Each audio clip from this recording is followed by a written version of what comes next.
Italy का एकीकरण। Europe के इतिहास में 19वीं सदी का समय राष्ट्रीयता के विकास का काल माना जाता है। इसी राष्ट्रवाद के विकास का प्रत्यक्ष प्रमाण हमें इटली के एकीकरण के अंतर्गत परिलक्षित होता है। इटली का एकीकरण यूरोपीय इतिहास में अनेक दृष्टिकोणों से महत्वपूर्ण रहा है। पहला कारण यह था कि प्राचीन काल से ही इटली रोमन सभ्यता का एक महत्वपूर्ण केंद्र रहा।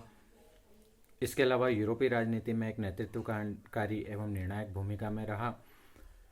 दूसरा कारण रोम में पोप के निवास स्थान था। यह भी एक महत्वपूर्ण कारण था, जिसके कारण धार्मिक और सांस्कृतिक केंद्र के रूप में यह विकसित हुआ। तीसरा कारण, जब सामंतवाद के पतन के समय यूरोपीय अर्थव्यवस्था का विकास हुआ, तब भूमध्य सागरीय क्षेत्र प्रारंभ में यूरोपीय व्यापार वाणिज्य का प्रमुख क्षेत्र था और इटली ही इसका प्रमुख केंद्र था। चौथा कारण था 15वीं-16वीं शताब्दी में पुनर्जागरण प्रारंभ हुआ, जिससे आधुनिक यूरोप की नींव पड़ी और इस महत्वपूर्ण आंदोलन का जन्म स्थल भी इटली बना। एक लंबे इतिहास क्रम में इटली राजनीतिक, आर्थिक तथा सांस्कृतिक दृष्टिकोण से यूरोप का केंद्र बना रहा, लेकिन 16वीं सदी के बाद से यह अपनी पहचान खोता रहा। 19वीं सदी के प्रारंभ में जब 1815 ईस्वी में वियना कांग्रेस हुई, तब ऑस्ट्रिया के चांसलर मेटरनिक ने इटली को एक भौगोलिक अभिव्यक्ति मात्र कहा था। इसका तात्पर्य है कि इटली अनेक छोटे बड़े भागों में बटा हुआ था तथा इसकी तुलना मध्यकालीन भारतीय सामंती विकेंद्रित राज्य व्यवस्था से की जा सकती है। आगे चलकर विभिन्न घटनाक्रमों के कारण तथा व्यक्तित्वों के प्रयासों के कारण इटली के संगठन एवं एकीकरण के तत्व शामिल हुए, जिसकी अंतिम परिणति 1870 ईस्वी में इटली के एकीकरण के तहत परिलक्षित होती है। इटली के एकीकरण में बहुत सारी बाधाएं आई थी, फिर भी इटली का एकीकरण महत्वपूर्ण था और इटली के एकीकरण के कुछ सहायक तत्व भी थे। इनमें से कुछ प्रमुख सहायक तत्व इस प्रकार हैं। इटली के एकीकरण में अनेक बाधाओं के साथ भी वहाँ स्वतंत्रता, समानता तथा देश प्रेम की भावनाएं अधिक समय तक दबी नहीं रह सकी। इटली के कुछ देशभक्तों और लोकतंत्र के समर्थकों ने मिलकर स्वतंत्रता और उदारवाद के उद्देश्यों के लिए संघर्ष करने तथा इन उद्देश्यों की प्राप्ति के लिए इटली में अनेक गुप्त संस्थाओं की स्थापना की। इन्हें कार्बोनेरी संस्था प्रमुख थी। इटली के कोयला झोंकने वालों की इस गुप्त संस्था की स्थापना 1810 ईस्वी में नेपल्स में हुई थी। कार्बोनेरी की शाखाएं संपूर्ण इटली में फैली हुई थी और उसमें सभी वर्गों के लोग सम्मिलित थे, जिनमें कुलीन वर्ग, सैनिक, अफसर, किसान, धर्मगुरु तथा बुजुर्ग वर्ग भी इसमें सम्मिलित थे। इस संस्था के कोई निश्चित कार्यक्रम नहीं होते थे, फिर भी इसके दो मुख्य उद्देश्य थे: विदेशियों को इटली से बाहर निकालना और वैधानिक स्वतंत्रता की स्थापना करना। इस संस्था के तिरंगे काला, लाल और नीले रंग के झंडे को शीघ्र ही लोकप्रियता प्राप्त कर ली तथा लोग उसको अपना महत्वपूर्ण कह सकते हैं उसकी पूजा करने लगे। बैंकिंग के साधन इस समय सीमित थे। औद्योगिक विकास और आविष्कार संबंधी कार्य नाम मात्र के लिए हुआ करते थे। इटली के पिछड़े हुए औद्योगिक स्वरूप के पीछे एक बड़ा कारण वहाँ आवागमन के साधनों का अभाव था। इटली में जलमार्गों का अभाव था। इटली का जनसंपर्क केवल तटीय जलमार्गों के द्वारा ही हुआ करता था। उत्तरी एवं मध्य इटली में शीघ्र ही रेलवे लाइनों का बिछना प्रारंभ हो गया था तथा भाप के इंजन का प्रयोग प्रारंभ हुआ। इटली में रेलवे का विकास फ्रांस व जर्मनी की अपेक्षा कम था, फिर भी धीरे धीरे रेलवे लाइनें बिछाने का काम चलता रहा। 1854 ईस्वी में इटली ने पहला रेलवे इंजन जेनोआ में खोला। इटली के एकीकरण में रेलवे के योगदान को कभी नहीं भुलाया जा सकता है। इसका केवल इटली की आर्थिक व्यवस्था पर ही प्रभाव नहीं पड़ा, अपितु इसने राजनीतिक चेतना के विकास में भी योगदान दिया। इटली में गिल्ड व्यवस्था या गिल्ड अर्थव्यवस्था 1815 ईस्वी से पहले ही विखंडित होना प्रारंभ हो गई थी। 1845 ईस्वी तक पूर्ण रूप से समाप्त हो चुकी थी। इससे भी इटली को एक आर्थिक स्वरूप में परिवर्तन आया। इटली के निवासी अब यह मानने लगे थे कि औद्योगिक विकास के लिए पुरातन व्यवस्था को समाप्त करना अत्यावश्यक है। फ्रांस में 1830 ईस्वी की क्रांति होते ही इटली में एक बार फिर विद्रोह प्रारंभ हो गया। पोप की रियासतों में उग्र प्रदर्शन हुए। परमा और मेडोना के राज्यों से उसके शासक निकाल दिए गए। इन विद्रोहों के विरुद्ध ऑस्ट्रिया के तत्काल कठोर कार्रवाई की और अपदस्थ शासकों को पुनः उनके सिंहासनों पर आसीन कराया। इस प्रकार ऑस्ट्रिया ने 2 बार इटली वासियों की राष्ट्रीय एकता और स्वतंत्रता की प्राप्ति की अभिलाषा को कुचल दिया था। 1820 से 1830 ईस्वी के विद्रोह की असफलता ने इटली के नेताओं को यह भी ज्ञात हो गया था कि जब तक ऑस्ट्रिया के आधिपत्य का अंत नहीं हो जाता, तब तक उन्हें स्वतंत्रता और एकता के प्रयत्न निरर्थक ही होंगे। इटली के पुनर्जागरण के इतिहास में राजनीतिक, सामाजिक तथा आर्थिक तत्वों के साथ साथ सांस्कृतिक क्षेत्र में लेखकों एवं दार्शनिकों तथा आलोचकों का भी सहयोग महत्वपूर्ण सहयोग रहा या सराहनीय सहयोग रहा। इसके अलावा 1821 ईस्वी में फास्कोल तथा रोस्टी नामक महान लेखकों ने उनकी देशभक्ति की रचनाओं ने देश में एक अलग ही माहौल पैदा किया था। कुछ देशभक्त उदारवादी राजतंत्र के माध्यम से इटली को स्वतंत्र कराना चाहते थे। वे सार्डिनिया, पिडमॉन्ट के शासक चार्ल्स एल्बर्ट के नेतृत्व में इटली को विदेशी सत्ता से मुक्त कराना चाहते थे। यद्यपि सार्डिनिया का राज्य पहले प्रक्रियावादी ही था। पॉप ग्रेगरी 16वें की मृत्यु 1846 ईस्वी के पश्चात पायस नवम पॉप बने। पॉप पायस नवम दयालु और उदार प्रवृत्ति के थे। कुछ समय पश्चात एक ऐसा व्यक्ति पॉप हुआ था जो अपने चरित्र और स्वभाव से लोगों को नेतृत्व प्रदान कर सकता था। उसे इटली में परिवर्तन चाहने वालों के साथ सहानुभूति थी। 1848 ईस्वी की क्रांति और इटली। इस समय फ्रांस की क्रांति का प्रभाव भी इटली पर पड़ना स्वाभाविक था। फलतः वहाँ भी राष्ट्रीय आंदोलन प्रारंभ हो गया। इटली की 1848 ईस्वी की क्रांति का उद्देश्य उदारवादी आर्थिक सुधार एवं संवैधानिक प्रशासन लागू करना था तथा किसी भी प्रकार एकीकरण तथा स्वतंत्रता को प्राप्त करना था। सबसे पहले नेपल्स और सिसिली के राज्यों में सुधारवादी नेताओं ने विद्रोह किया और संविधान की मांग की। अंत में नेपल्स के शासक फर्डिनेंड द्वितीय को उदारवादी संविधान स्वीकार करना पड़ा। इसके पश्चात पिडमॉन्ट, टस्कनी और पॉप के राज्यों में भी संविधान की मांग बढ़ी और मार्च 1848 ईस्वी को इन तीनों राज्यों में वैधानिक राजतंत्र की स्थापना हुई। इटली में अनेक राज्य थे और उनके शासकों के आपसी हितों में टकराव था। फिर भी इटली में कुछ ऐसी परिस्थितियां मौजूद थी जिनके कारण इटली के में एकीकरण की भावना मुखर होती गई। इटली के निवासी अनेक राज्यों में रहते हुए भी एकता महसूस करते थे और राष्ट्रीयता की बढ़ती लहर में राजनीतिक एकता प्राप्त कर रहे थे। वे इटली को एक शक्तिशाली राष्ट्र के रूप में यूरोप में प्रस्तुत करना चाहते थे। नेपोलियन ने भी अपने विजय अभियानों के क्रम में इटली में भी राष्ट्रवाद, स्वतंत्रता, समानता एवं बंधुत्व के आदर्श को प्रसारित किया। नेपोलियन ने इटली विजय के पश्चात ऑस्ट्रिया को इटली से बाहर कर दिया था। वहां गणतंत्र की स्थापना की और छोटे बड़े अनेक राज्यों को 3 समूहों में बांट दिया था। नेपोलियन ने सामंती व्यवस्था को समाप्त किया। वह आंतरिक व्यवस्था पर लगे प्रतिबंधों का अंत किया तथा आर्थिक विकास को प्रोत्साहित किया। साथ ही महाद्वीपीय व्यवस्था द्वारा इटली के वस्त्र उद्योग के विकास से वहां के आर्थिक विकास को प्रोत्साहन दिया। नेपोलियन के इन कार्यों से इटली वासियों ने को अपने गौरवपूर्ण अतीत का पुनर्स्मरण हुआ और उनमें चेतना जागृत हुई।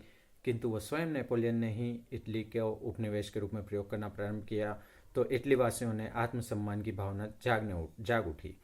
नेपोलियन ने इटली में भूमि सुधार लागू किया। फलतः उसके कार्यों के आर्थिक क्षेत्र में एक नया सकारात्मक परिवर्तन हुआ। इटली की जनता में संविधान निर्माण की मांग को लेकर नेपल्स, पिडमॉन्ट तथा लोम्बार्डी में विद्रोह किया, परंतु ऑस्ट्रिया की सेनाओं ने इन तीनों विद्रोह को दबा दिया। राजतंत्र जितना रूढ़िवादी तथा प्रक्रियावादी होता गया, इटली उतना ही उदारवादी तथा देशभक्त से प्रेरित राष्ट्रवादी बनता गया। इटली में अनेक छोटे बड़े राज्य थे, किंतु वहाँ एक ही नस्ल के लोग थे। उनकी भाषा भी एक थी, अर्थात इटालियन। उन सबका एक ही धर्म था, अर्थात रोमन कैथोलिक। इस प्रकार उनका सांस्कृतिक जीवन एक समान था। इस सांस्कृतिक एकता के अभाव में एकीकरण की भावना को महत्वपूर्ण बना दिया या एकीकरण को प्रसारित किया।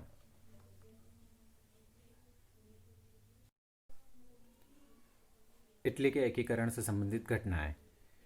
1789 ईस्वी में फ्रांसीसी क्रांति के पश्चात नेपोलियन के नेतृत्व में फ्रांस की जो विजय यात्रा प्रारंभ हुई उसमें सबसे पहले 1796 ईस्वी में इटली पर विजय प्राप्त की।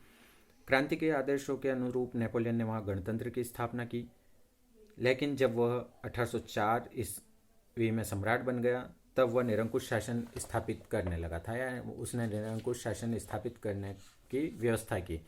फ्रांसीसी शासन के दौरान इटली को 3 भागों में बांट दिया गया था। नेपोलियन ने यहाँ जो प्रशासनिक एकीकरण किया उससे इटली में एकता की पृष्ठभूमि तैयार हुई।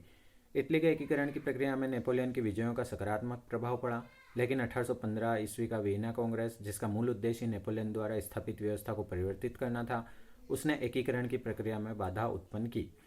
ऑस्ट्रिया को इटली के 2 क्षेत्र वेनेशिया और लोम्बार्डी दिए गए। हालांकि सीमित रूप से सही इटली की जनता इससे के विरुद्ध प्रतिक्रिया भी दी। 1830 ईस्वी की फ्रांसीसी क्रांति से इटली प्रभावित हुआ। तथा ऑस्ट्रिया के हस्तक्षेप के विरुद्ध अनेक राज्यों में छिटपुट विद्रोह हुए। यह विद्रोह असफल रहे तथा इनका निर्मम दमन किया गया।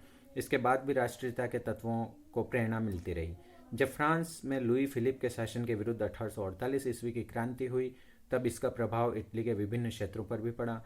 प्रभाव का मुख्य केंद्र ऑस्ट्रिया के प्रभाव वाले लोम्बार्डी, वेनेशिया आदि क्षेत्र थे। इटालियन राज्य सार्डिनिया ने अपने राजा चार्ल्स एल्बर्ट के नेतृत्व में ऑस्ट्रियाई प्रभुत्व के विरुद्ध लोम्बार्डी पर आक्रमण किया तथा सभी इटालियन राज्यों को एकजुट होने का आह्वान किया। लोम्बार्डी की जनता ने भी सार्डिनिया के प्रयासों का समर्थन किया। इस पर विद्रोह का दमन कर दिया गया। एकीकरण के विकास की क्या प्रक्रियाएं रही, महत्वपूर्ण, यह देखिए। इटली के एकीकरण से तात्पर्य है कि आल्प्स पर्वत और भूमध्य सागर के बीच की प्रथम दृष्टया एक वैज्ञानिक भूभाग के विविध भूखंडों को विकसित होने वाले राजनीतिक इकाइयों का राष्ट्रवादी संकलन के अंतर्गत केंद्रीकृत राज्य के रूप में एकीकृत होना था। इटली का एकीकरण भारत की स्वतंत्रता प्राप्ति की तरह एक दिवसीय परिघटना न होकर एक दीर्घकालिक प्रक्रिया का परिणाम था, जिसकी पूर्णाहुति सामान्य अर्थों में 1871 ईस्वी में मानी जाती है। हालांकि इटली के राष्ट्रीय राज्य का अंग प्रथम विश्व युद्ध के बाद सेंट जर्मेन की संधि के माध्यम से ही हो गया था। इटली के एकीकरण की प्रक्रिया को हम कुछ चरणों में विभाजित करके देखते हैं। फ्रांसीसी क्रांति के पूर्व एक भौगोलिक इकाई प्रतीत होने वाला इटली आंतरिक स्तर पर अनेक नदियों और पहाड़ों के बीच में बटा हुआ था, जिससे एक दूसरे के पृथक राजनीतिक इकाइयों को जोड़ने के लिए यातायात और संचार के संपर्क सूत्र कमजोर थे, जिनमें उससे के बीच बौद्धिक आंदोलन का विकास नहीं हो पाया। नेपोलियन की इटली विजय और फ्रांस की क्रांतिकारी या क्रांतिजनित शक्तियों के द्वारा इटली के एकीकरण का मार्ग प्रशस्त हो गया था। नेपोलियन की पराजय के पश्चात इटली को पुनः विभाजित कर दिया गया तथा ऑस्ट्रिया का अधिकार हो गया। कुछ राष्ट्रभक्तों ने कार्बोनेरी नामक एक गुप्त संगठन की स्थापना की, जो नेपल्स के अतिरिक्त अन्य देशों में फैल गई, लेकिन नेपोलियन के द्वारा किए गए उल्लेखनीय कार्यों से इटली वालों को पिडमॉन्ट तथा लोम्बार्डी के स्थान पर एक विशिष्ट पहचान दे दी गई और अपनी आवश्यकता के लिए उन्हें एक होकर लड़ना सिखा दिया। वीना कांग्रेस यूरोप की पुरानी राज्य व्यवस्था की रक्षा के लिए फ्रांसीसी क्रांति के आदर्शों के विरुद्ध लड़ने वाली शक्तियों का एक ऐसा सम्मेलन था, जो नेपोलियन की पराजय के बाद पुरानी व्यवस्था की बहाली और भविष्य में भी यूरोप में उभरने वाली किसी भी तरह की क्रांतिकारी चुनौतियों के दमन के उद्देश्य के लिए बनाई गई थी। इटली के एकीकरण में बहुत सारे व्यक्तित्व या कह सकते हैं महत्वपूर्ण व्यक्तियों ने अपना योगदान दिया, जिनमें मैजिनी, काबूर आदि महत्वपूर्ण व्यक्ति थे। मैजिनी, काबूर, गैरिबाल्डी आदि, विक्टर एमेनुअल द्वितीय, ये कुछ महत्वपूर्ण व्यक्ति थे जिन्होंने इटली के एकीकरण में अपनी महत्वपूर्ण भूमिका निभाई। इनके बारे में हम देखते हैं। इटली के एकीकरण में मैजिनी की भूमिका। मैजिनी का उदय इटली के इतिहास में एक महत्वपूर्ण घटनाक्रम था। उसका जन्म 1805 ईस्वी में जेनेवा में हुआ था। 1820 ईस्वी में वह कार्बोनेरी नामक गुप्त संस्था का सदस्य बना। उसके क्रांतिकारी विचारों के कारण उसे बंदी बना लिया गया था। 1838 ईस्वी में उसे देश से निर्वासित कर दिया गया। वस्तुतः 1830 ईस्वी में फ्रांस की क्रांति से प्रभावित होकर जब वह पिडमॉन्ट के देशभक्तों ने विद्रोह किया तो मैजिनी ने उत्साहपूर्वक उसमें भाग लिया था। 1831 ईस्वी में फ्रांस पहुंचकर मैजिनी ने यंग इटली नामक एक संस्था की स्थापना की, जिसने इटली के राष्ट्रीय आंदोलन कार्बोनेरी संस्था का स्थान ले लिया था। यंग इटली बड़ी महत्वपूर्ण संस्था थी और हमारे जो प्रश्न पत्र होते हैं डिग्री कॉलेज के या कह सकते हैं बीए या एमए के प्रश्न पत्र, उन प्रश्न पत्रों में यंग इटली के बारे में बहुत सी बार प्रश्न पूछे जाते हैं। इस संस्था का उद्देश्य इटली प्रायद्वीप से विदेशी आधिपत्य को समाप्त करना था और संयुक्त गणतंत्र की स्थापना करना था। इस संगठन के ध्वज के एक ओर एकता और स्वाधीनता तथा दूसरी ओर फ्रांसीसी क्रांति के पवित्र सिद्धांत स्वतंत्रता, समानता और मानवता तथा बंधुत्व के शब्द अंकित किए गए थे। मैजिनी के अनुसार यदि समाज में क्रांति लानी है तो विद्रोह का नेतृत्व नवयुवकों के हाथ में दे देना चाहिए। युवकों के हृदय में असीम शक्ति छिपी होती है। युवा इटली के उद्देश्यों के विषय में मैजिनी ने कहा था, यंग इटली अर्थात जवान इटली इटली वासियों में भाईचारा उत्पन्न करने वाली ऐसी संस्था है जो प्रगति और कर्तव्यपरायणता के सिद्धांतों में विश्वास करती है और इस बात से पूर्णतः सहमत है कि इटली शीघ्र ही एक सुसंगठित राष्ट्र बनेगा इसके सभी सदस्य संस्था में इस निर्णय में सम्मिलित हुए कि इटली ऐसा संप्रभु राष्ट्र बने जहां सभी मनुष्य स्वतंत्र और समान हों।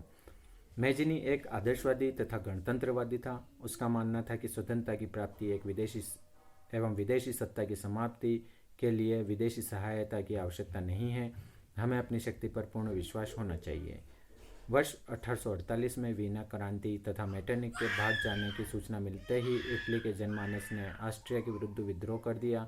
विद्रोहियों ने लोम्बार्डी और पोप के राज्य पर भी अधिकार कर लिया था और वहाँ 1849 ईस्वी में मैजिनी के नेतृत्व में रोम में गणतंत्र की स्थापना की। जब मैजिनी राष्ट्रपति बना और गैरिबाल्डी को मैजिनी ने इस गणतंत्र की रक्षा का भार सौंपा, किंतु यह सफलता अल्पकालीन सिद्ध हुई। ऑस्ट्रिया की सेना ने लोम्बार्डी पर अधिकार कर गणतंत्र का अंत कर दिया तथा रोम से भी गणतंत्र को समाप्त कर पोप को सत्तासीन किया गया। अंततः इटली में पुनः ऑस्ट्रियाई साम्राज्य का विस्तार हो गया और मैजिनी को देश छोड़कर भागना पड़ा।